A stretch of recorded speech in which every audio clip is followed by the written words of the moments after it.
Hello and welcome to English Your Experience. I'm etetutor. This is a very quick video designed to help you remember what irony is.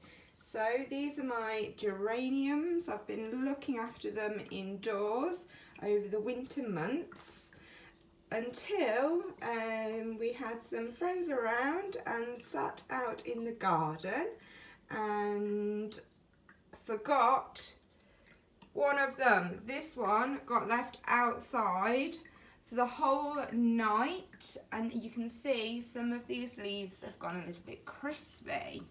So I was really worried. I thought, oh no, I'm careless, I've wrecked my plant. But as you can see, out of the ones here that we've been looking after, the very first one to flower is the one that I thought was going to die.